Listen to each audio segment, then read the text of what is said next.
Well, no luck there for Canada, just out of the medals, but they are the defending champions in this, the women's lightweight coxless 4. Drawn in lane 1, exactly the same crew that represented Canada in ready? Tasmania. Then Great Britain in 2, the United States in 3, China, USA, who ready? won the bronze medals, although there's only one of that surviving crew from last year in this year's boat. Australia, the silver medalists, again just one survivor, and in lane number 6, the German crew. A new combination, the Germans only 5th in Tasmania. Go. Quick start from the Canadians near to us, but nothing in it in the first 5 strokes. The Americans getting off to a good start. Clean in these difficult conditions. The water's always roughest down by the start in a headwind. That's where the water builds up. Lane number 1. They've got to get off quickly, they've got to get off and then get into a pace, a good pace that's going to carry them right through the race. But it's the Canadians, surprisingly, who've got dropped here, near side, reigning world champions. And it's the Americans who've got their noses in front. And the British in lane 2, just sitting behind China. China, again, showing what a remarkable surge this country, who's new to the sport, have made in the last 2 or 3 years. But they've made this medal very much one of their own. It's not exactly the same crew, but they did take the gold medal, the Chinese in Bled in 1989 and before that in Milan. So this their favourite category. But now we take a look at the Germans. They were second in Lucerne behind Great Britain. So on the form book, this outfit really has something to find. Gisa Seger stroking that crew. And still leading the United States through the first 500, ahead of China on the left-hand side of them in lane 4. Britain nicely in contention there. And Australia, the silver medalist, also well there in this very early stage. The strange thing, as you said early on, is what has happened to the Canadians. Canadians nosed into the picture a couple of times down in the bottom right-hand corner of your screen, but they seem to be dropping back all the time. Fourth place at the moment, Australia. That's Rebecca Joyce, the only surviving member of this crew from last year's silver medal effort. There she is, giving a good hard finish for her crew, sitting back into the headwind, 4th at the moment. But you can see those waves there, very hard for lightweight crews, giving them so much further to go. Slow progress through this very difficult headwind. But they're sitting up well, they're not catching water, it's good, clean, very efficient rowing. What you'd expect from Australia. Just a couple of seconds off the pace after the first 500 metres, but they're going to need to close up, because I think they've got some very tough competition on their hands here. Certainly the United States and China, the crews to beat. They both qualified directly into this final. The others through repechage and semi-finals. China have rather made this their own event in the last couple of years. They've really dominated it. They came through from juniors, and here they are. They've taken the lead from America, and as they come up to halfway, they're looking very long and very powerful. The British also very much in the picture there in lane 2, and I can think back to Bled in 1989 when they had a real battle with the Chinese. Now the Canadian blades. Let's have a look at the work, and perhaps we can discover what's wrong in this boat, Dan. Hard to say, they were world champions last year. It may be that they've kept the crew together right through the winter, and that's quite difficult to keep up the motivation. They might be suffering from that, or they may just be having quite a struggle with this headwind, because it's very strong and it's giving them a lot of hard work early in the race. But there the Chinese are well out in front, and the British are putting the Americans, the early leaders, the British are putting the Americans under pressure. It's a brand new crew here, only one from last year. Kate Brownlow at stroke is the only person from last year. The others are new, and as they go for the 1500 metre mark, it's China in front, the United States just holding off Britain, who are in 3rd place.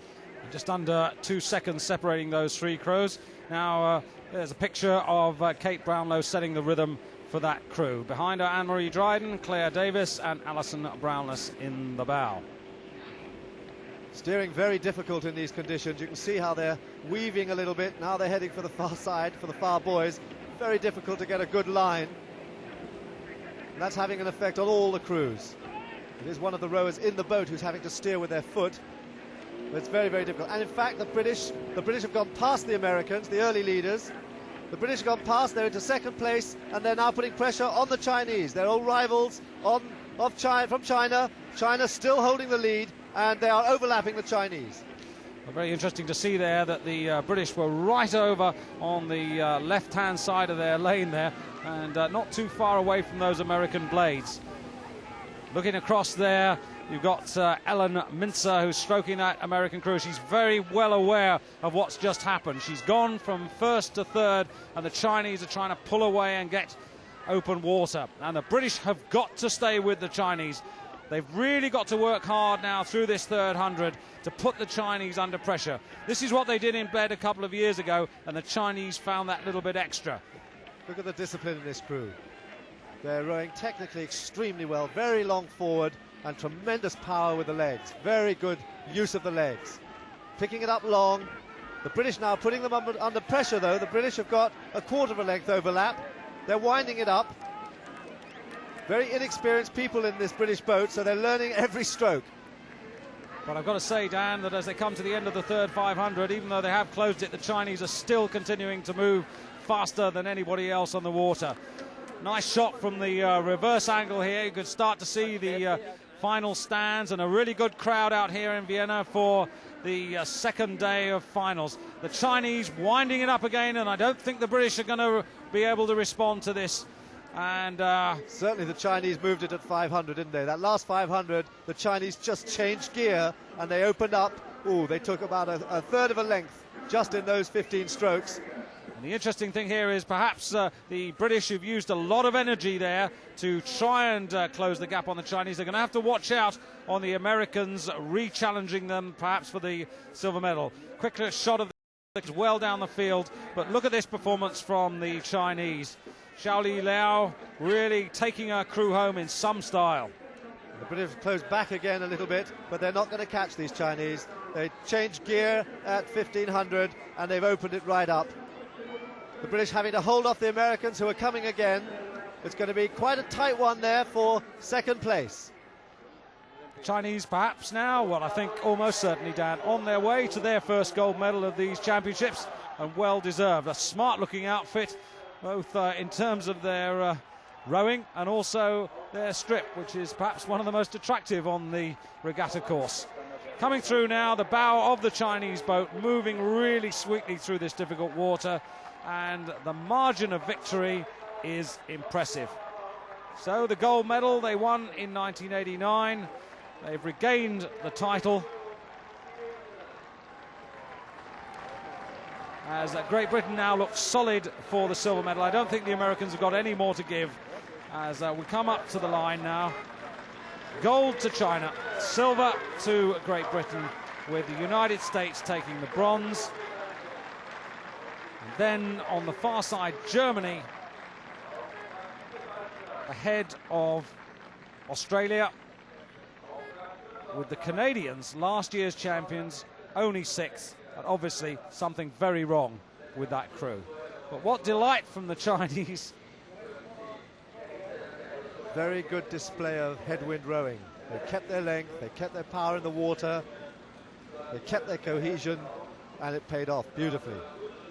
They were really unchallengeable that last 500 metres. 7:37.06, 4 seconds clear, almost 7 ahead of the United States. And over 20 seconds separating first and sixth, just showing you how different the conditions are today out on this splendid regatta course. Well, some nice warm smiles there, and everybody really happy with that result. Yet another country on the medal roll of honour. John Boltby, Secretary General of FISA, presenting the medals to a smashing Chinese crew.